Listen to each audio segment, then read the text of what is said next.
जय हिंद सभी को। आज बच्चे लोग क्या स्टार्ट करना था? सातवाहन वंश। चलिए बताइए, मगध पर कुल कितने वंशों ने शासन किया था बच्चे? वेरी गुड, 7 वंशों ने। कौन कौन से बच्चे? हसीन, मशूक, शाह। शॉर्ट ट्रिक क्या था? हसीन, मशूक, शाह।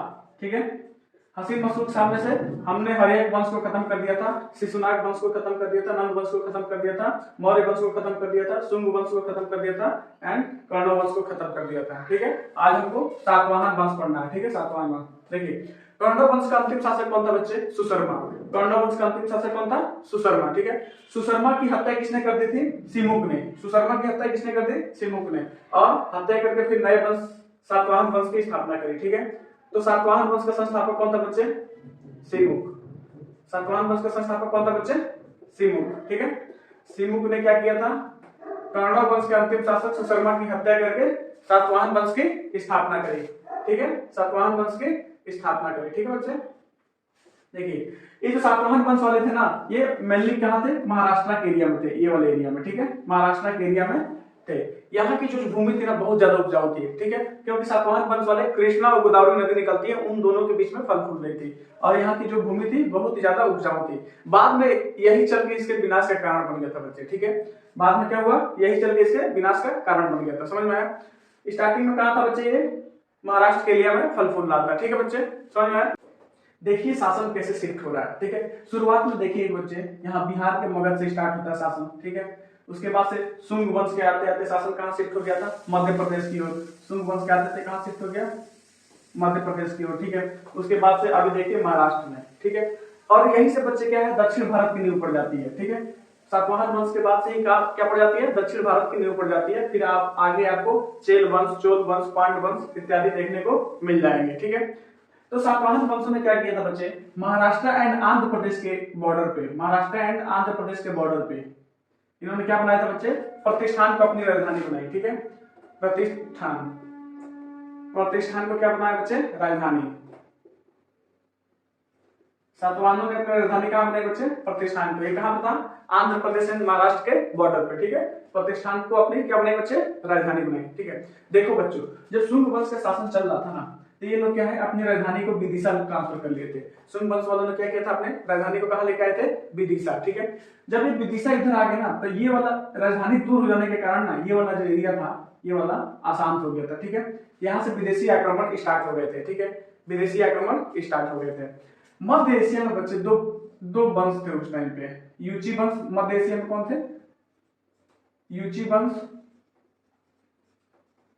और शक शासक। यूची और कौन थे बच्चे? शक शासक।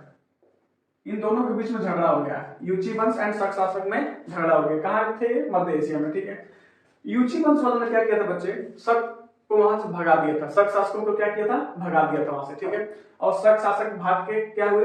कुछ भारत के एरिया में इंटर कर गए, कुछ तक्षशिला एंड कंधार में इंटर कर गए। ठीक है, तो ये लोग क्या हुए? यहाँ से इधर आराम से भाग के क्या की? देखो राजधानी यहाँ पे नीचे शिफ्ट हो गई थी, तो ये वाला एरिया बिल्कुल खाली हो गया था। ठीक है, तो शक शासक जो थे क्या है? कुछ भारत के एरिया में आ गए, कुछ यही पाकिस्तान वाले एरिया में रह गए, कुछ अफगानिस्तान वाले एरिया में रह गए। समझ में आया?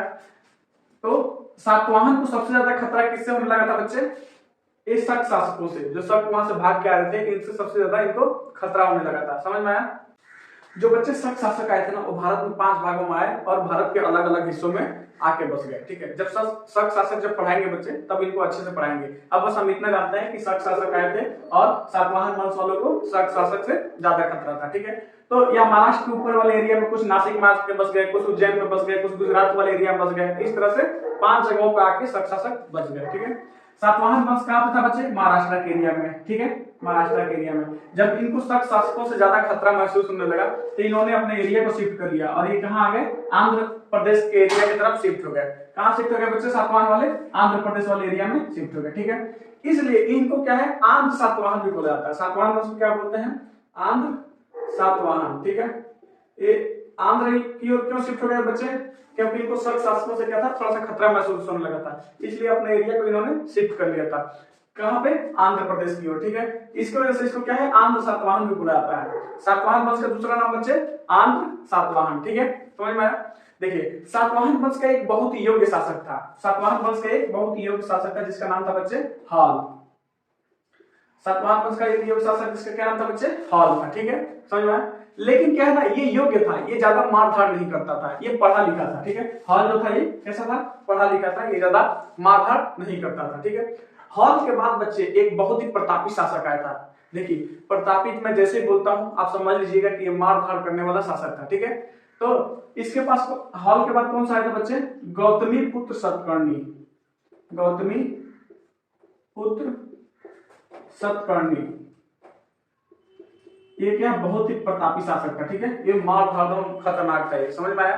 देखिए तो इसका शॉर्टकट फॉर्म लिख देते हैं, इतना कौन याद रखेगा, तो इसको हम बना देते हैं जी पी और एस। ठीक है, तो हॉल के बाद कौन सा आएगा बच्चे, गौतमी पुत्र सतकर्णी या जीपीएस। ठीक है, ये बहुत ही ज्यादा प्रतापी शासक था और ये मारधाड़ बहुत ज्यादा करता था। ठीक, गौतमी पुत्र सातकर्णी के समय जो था ना बच्चे, ये शक शासक बहुत ज्यादा उछल रहे थे। ठीक है, तो उन शक शासकों में से एक था नहपान, एक था नहपान। नहपान ने क्या किया बच्चे, गौतमी पुत्र सातकर्णी को मारने के लिए, इसको मारने के लिए इसके ऊपर अटैक कर दिया था। ठीक है, नहपान कौन था बच्चे, शक शासक था। ठीक है, शक शासक नहपान ने क्या किया था बच्चे, गौतमी पुत्र सातकर्णी को मारने के लिए इसके ऊपर इसने अटैक कर दिया। लेकिन यहाँ पे जीपीएस ने क्या किया, नहपान के धके कचर के थुराई कर दी। ठीक है, और यहाँ पे क्या बच्चे, नहपान की हार हो गई थी। ठीक है, तो गौतमी पुत्र सातकर्णी और नहपान के बीच युद्ध में कौन जीता था, गौतमी पुत्र सातकर्णी जीत गया। ठीक है, यहाँ पे नहपान को हार का सामना करना पड़ा। ठीक है, और इस बात की जानकारी कहाँ मिलती है, देखिए ये जो महाराष्ट्र वाला एरिया है ना, यहाँ पे जब खुदाई चल रही थी महाराष्ट्र के जोगलथंबी में, महाराष्ट्र के जोगलथंबी में जब खुदाई चल रही थी, तो यहाँ पे जो सिक्के मिले, जोगलथंबी में जो सिक्के मिले थे, उसमें इस बात की जानकारी है कि इस युद्ध में गौतमी पुत्र सातकर्णी जीत गया था। देखिए जो सिक्का मिला था ना बच्चे, उसमें एक तरफ क्या है, जीपीएस की फोटो थी, जीपीएस मतलब गौतमी पुत्र सातकर्णी, और एक तरफ नहपान की फोटो थी। ठीक है, तो सिक्के के एक तरफ जीपीएस को क्या है, जीत की मुद्रा में दिखाया गया है, उसका विजय पताका फहरा है, और दूसरी तरफ क्या है, नहपान को हार की मुद्रा में दिखाया गया है, मतलब सिर लटकाए बैठा हुआ है। तो इससे हमको क्या पता चलता है कि इस युद्ध में कौन जीत गया था, गौतमी पुत्र सातकर्णी। ठीक है, कौन जीता था बच्चे, गौतमी पुत्र सातकर्णी। गौतमी पुत्र सातकर्णी के बाद कौन आए थे बच्चे, वशिष्ठी पुत्र पुल्लुमावी। ठीक है, इसके बाद कौन आए बच्चे, वशिष्ठी पुत्र पुल्लुमावी। इसका भी एक शॉर्टकट नाम दे देते हैं, क्या बन जाएगा, बीपीपी। ठीक है, बीपीपी। ये वशिष्ठी पुत्र पुल्लुमावी था ना, ये भी एक योग्य शासक था। ठीक है, ये भी मारधाड़ में विश्वास रखता था, लेकिन इसका क्या मन बढ़ गया था पूरा, इसने देखा कि गौतमी पुत्र सातकर्णी ने नहपान को हरा दिया, तो ये भी क्या है, अपने एरिया का विस्तार करने के चक्कर में था। और इसने क्या किया, एरिया विस्तार के चक्कर में क्या किया बच्चे, यहाँ जो गुजरात वाला एरिया था इसके ऊपर अटैक कर दिया। गुजरात वाले एरिया पे वशिष्ठी पुत्र ने क्या किया बच्चे, अटैक कर दिया था। लेकिन इस टाइम पे शक वंश का जो सबसे मतलब योग्य शासक था रुद्रदामन, यहाँ पे कौन बैठा था, रुद्रदामन। ठीक है, रुद्रदामन, वशिष्ठी पुत्र पुल्लुमावी ने कहा अटैक कर दिया था, गुजरात वाले एरिया में, और यहाँ पे कौन बैठा था बच्चे, शक वंश का सबसे प्रतापी शासक, योग्य शासक रुद्रदामन बैठा हुआ था। ठीक है, तो रुद्रदामन ने इस बार क्या है, इनकी जम के खुदाई की। ठीक है, इनकी क्या कर दी, जम के खुदाई कर दी थी। ठीक है, तो और इस युद्ध में कौन जीत गया था, रुद्रदामन। रुद्रदामन देखो आगे जब शक वंश पढ़ेंगे तो बहुत ही अच्छे से पढ़ेंगे। ठीक है, अभी बस हमको ये जानना है कि इनकी झगड़ा जो हुआ था शक शासकों से हुआ था, समझ में आया। तो वशिष्ठी पुत्र पुल्लुमावी और रुद्रदामन के बीच जो युद्ध हुआ उसमें कौन जीत गया बच्चे, रुद्रदामन जीत गया था। कौन जीता था, रुद्रदामन जीत गया था। ठीक है, रुद्रदामन ने यहाँ पे बीपीपी वशिष्ठी पुत्र पुल्लुमावी को हरा दिया। लेकिन युद्ध जब खत्म हुआ था बच्चे, तो इन दोनों के बीच क्या हो गया था, वैवाहिक संबंध स्थापित हो गए थे। क्या हुआ था, वैवाहिक। देखो ऐसा ही तो हुआ था वहां पे चंद्रगुप्त मौर्य और सेल्यूकस निकेटर के बीच। सेल्यूकस निकेटर भी आया था चंद्रगुप्त मौर्य को हराने के लिए, और बाद में अपने बेटी को देके चला गया था। ठीक है, तो इतिहास गवाह है कि जब जब विदेशी आए हैं वो कुछ ना कुछ दे के गए हैं। सेल्यूकस निकेटर अपने बेटी को देके चला गया। और यहाँ पे क्या हुआ था, युद्ध के बाद क्या हुआ था, दोनों के बीच में वैवाहिक संबंध स्थापित हो गए थे। ठीक है, जो वशिष्ठी पुत्र पुल्लुमावी का उत्तराधिकारी था, क्या नाम था उसका बच्चा, शिवश्री सातकर्णी। शिवश्री सातकर्णी से इसके बेटी की शादी हो गई थी। ठीक है, सातवाहन वंश का बच्चे अंतिम शासक कौन था, बताइए। सातवाहन वंश का बच्चे अंतिम शासक कौन हुआ था, यज्ञश्री सातकर्णी। कौन हुआ था, यज्ञश्री सातकर्णी। ठीक है, चलिए सातवाहन वंश का संस्थापक कौन हुआ था बच्चे, सिमुक। सातवाहन वंश का संस्थापक सिमुक। ठीक है, सातवाहन वंश का सबसे प्रतापी शासक कौन था, गौतमी पुत्र सातकर्णी। गौतमी पुत्र सातकर्णी। ठीक है, इस गौतमी पुत्र सातकर्णी के किस शासक से झगड़ा हुआ था? नहपान से, और यहाँ पे नहपान की हार हुई थी, ठीक है। उसके बाद कौन आया था बच्चे? वशिष्ठिपुत्र पुलुमावी। इसने किसके ऊपर अटैक कर दिया था? जो हमारा गुजरात वाला एरिया था इसके ऊपर अटैक कर दिया था, ठीक है। गुजरात में कौन बैठा था बच्चे? रुद्रदामन। रुद्रदामन ने क्या है, वशिष्ठिपुत्र की अच्छे से पिटाई करी और यहाँ पे वशिष्ठिपुत्र की हार हो गई थी, ठीक है। बाद में इन दोनों के बीच क्या हुआ था बच्चे? वैवाहिक संबंध स्थापित हो गया था, ठीक है। वैवाहिक संबंध स्थापित हो गए थे इन दोनों के बीच में, ठीक है। चलिए, और इसका अंतिम शासक कौन था बच्चे? यज्ञश्री सातकर्णी। यज्ञश्री सातकर्णी। देखिए, सातवाहन वंशों ने और भी बहुत अच्छे काम किए थे, ठीक है। ब्राह्मणों को भू दान करने का मतलब भूमि दान करने का काम किसने शुरू किया बच्चे? तो सातवाहन वंशों ने। सातवाहन ने क्या किया था? ब्राह्मण को भू दान, ब्राह्मणों को भूमि दान देने की शुरुआत करी थी।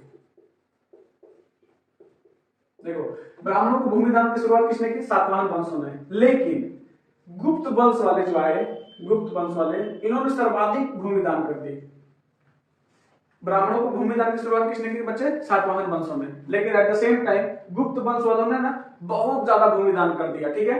मतलब क्या है? गुप्त वंश वालों ने क्या किया बच्चे? सर्वाधिक भूमि दान किया, ठीक है। इन्होंने बच्चे सामंती व्यवस्था स्टार्ट किया था। सामंती व्यवस्था।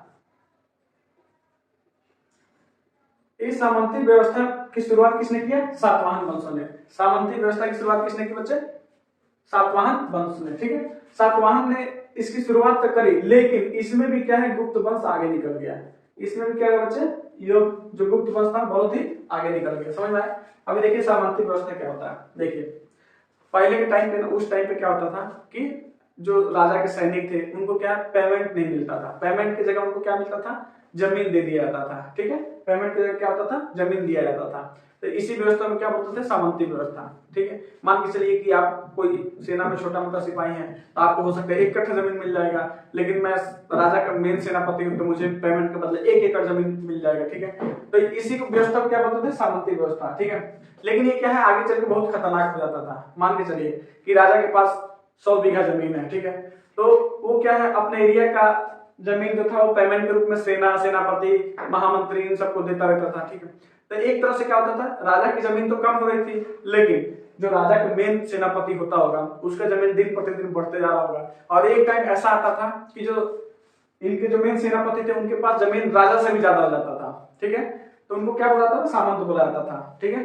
बाद में जब राजा से ज्यादा जमीन हो जाता था तो ये सामंत बोलता था, अरे मेरे पास तो इनसे ज्यादा जमीन हो गया, और फिर छोटे छोटे सामंतों को मिला के राजा की हत्या कर देता था, ठीक है। तो आगे जो भी देखेंगे ना, राजा की हत्या कौन करेगा? सामंत करेंगे। अभी तक कौन करते आ रहा था? सेनापति। देखिए, हर एक वंश का क्या हुआ, इसके सेनापति ने इसको मार दिया था। शिशुनाग में भी यही देखा सेनापति ने। लेकिन अभी आगे जो देखेंगे कौन मारेगा? राजा का सामंत उसकी हत्या कर देगा, ठीक है। तो सामंतवादी व्यवस्था क्या थी बच्चे? पेमेंट के बदले में उनको जमीन दिया जाता था। यही क्या था? सामंतवादी व्यवस्था था, ठीक है बच्चे, समझ में आया? बताइए, शीशे के सिक्के की शुरुआत कहां से हुई थी? शीशा का सिक्का कहां से बना था बच्चे? बताइए।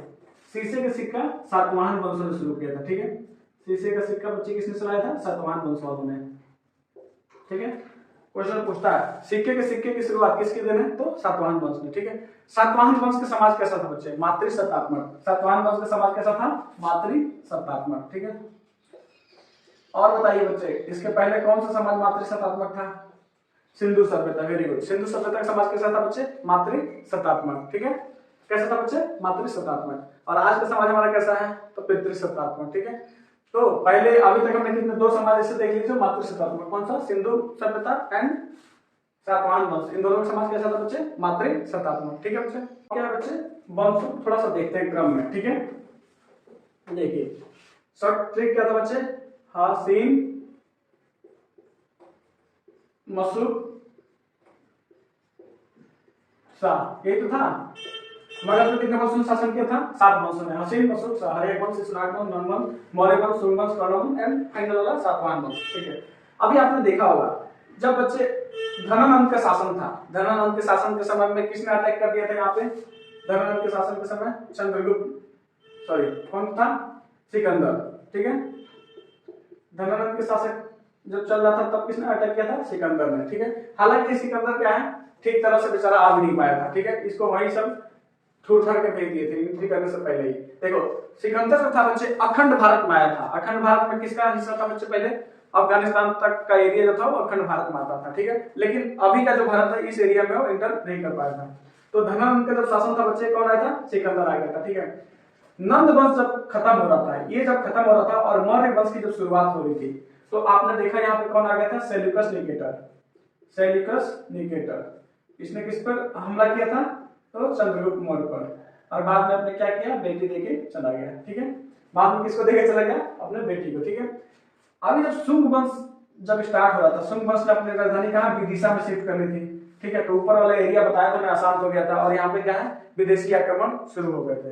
तो इस जगह पे बच्चे जब शुंग वंश चल रहा था तो कितने अटैक हो गए थे, यहाँ पे इंडो ग्रीक वाले आ गए। इंडो ग्रीक, देखो ग्रीक तो थे लेकिन यहाँ पे आने के बाद क्या है, इंडिया में बस गए, इसलिए इनको क्या बोला गया, इंडो ग्रीक बोला गया, ठीक है। उसके बाद से क्या हो गया, शक शासक आ गए, जो अभी हमने देखा यहाँ पे शक शासक आ गए। तो शुंग वंश जब चल रहा था तो कौन कौन सा आ गया बच्चे, इंडो ग्रीक, शक, पहलव वंश आ गए, पहलव, ठीक है। और लास्ट कौन आया था बच्चे, कुषाण वंश, ठीक है। तो कौन कौन सा आ गए, दो इधर आ गए, सिकंदर एंड सेल्यूकस निकेटर। और जब शुंग वंश चल रहा था तो उस टाइम पे ऊपर वाला एरिया शांत हो गया था। देखिए राजधानी जब यहाँ थी तब भी यहाँ से किसने अटैक किया था, सिकंदर ने अटैक किया था और सेल्यूकस निकेटर ने किया। लेकिन राजधानी जैसे ही दूर ले गए तो यहाँ पे बहुत से लोगों ने अटैक करना स्टार्ट कर दिया था, विदेशी आक्रमण स्टार्ट हो गए थे, ठीक है। तो कौन कौन आया था, आईएसपीके, आईएसपीके, आईएसपीके मतलब ये हो गया इंडो ग्रीक, समझ में, इंडो ग्रीक क्यों बोला गया, ग्रीक ये लोग थे और इंडिया में आके बस गए, इसलिए इसको हिंद यूनानी, इसको क्या बोलता है, हिंद यूनानी, ठीक है। और ये तो अभी आपने पढ़ लिया, शक शासक, पहला और लास्ट वाला कुषाण, ठीक है। देखो इसमें हमको हिंदी यूनानी पढ़ना नहीं है, कुछ खास इंपॉर्टेंट नहीं है, ठीक है। शक शासक को पढ़ना है, शक शासक में भी सबसे इंपॉर्टेंट कौन है बच्चे, रुद्रदामन, इसको हम अच्छे से पढ़ेंगे। पहलव तो बस हम नाम लेके छोड़ देंगे, ठीक है, इसका कोई ज्यादा इंपॉर्टेंट नहीं है। देखिए हिस्ट्री को आप जब पढ़ने लगेंगे ना तो हिस्ट्री कभी खत्म नहीं होगा, बहुत ज्यादा है। तो क्यों ना हम उन्हीं चीजों पे फोकस करें जो एग्जाम के पॉइंट ऑफ व्यू से ज्यादा इंपॉर्टेंट है, ठीक है।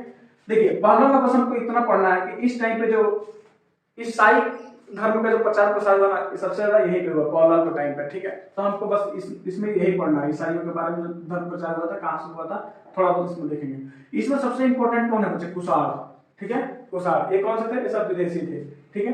कुडुलकटफिशस, इनका नाम ही अंग्रेज टाइप का था, लेकिन बाद में इन्होंने देखा कि यार लोग तो हमको विदेशी समझ रहे हैं, बाद में इन्होंने क्या अपना नाम इंडियन रखना शुरू कर दिया था। इसी में एक शासक था कनिष्क, कनिष्क बहुत ही खतरनाक प्रतापी शासक था कनिष्क। कनिष्क ने देखा कि मेरा नाम तो अभी भी अंग्रेजों जैसा लग रहा था, इसने अपने आप को द्वितीय अशोक बता दिया था, द्वितीय अशोक, ठीक है। तो कुषाण में क्या है, कनिष्क के बारे में पढ़ेंगे, समझ में आया, ठीक है बच्चे। तो कल हम क्या है, कल से हम शक शासकों को पढ़ेंगे, कुषाण को पढ़ेंगे, पहलव को पढ़ेंगे, फिर क्या है उसके बाद हम दक्षिण भारत में इंटर कर लेंगे, ठीक है। चलिए आज हमारा सातवां क्लास लगभग कंप्लीट हो गया है, ठीक है। चलिए बताइए ब्राह्मणों को भूदान करने की शुरुआत किसने की बच्चे, सातवाहन वंशों ने। कौन इसमें आगे निकल गया, गुप्त वंश वालों ने, ठीक है। गुप्त वंश वालों ने क्या है, सर्वाधिक भूमि दान किया था, ठीक है। सामंती व्यवस्था की शुरुआत किसने की बच्चे, तो सातवाहन काल वालों ने, ठीक है। लेकिन इसमें भी कौन आगे निकल गया, गुप्त वंश वालों ने, ठीक है। शीशे के सिक्के किसने चलाया, सातवाहन काल वालों ने, ठीक है, सातवाहन वंशों ने, ठीक है। चलिए बताइए, ठीक है बच्चे। तो कल से शक शासक स्टार्ट करेंगे, ठीक है। टाइम हो गया है, चलिए जय हिंद।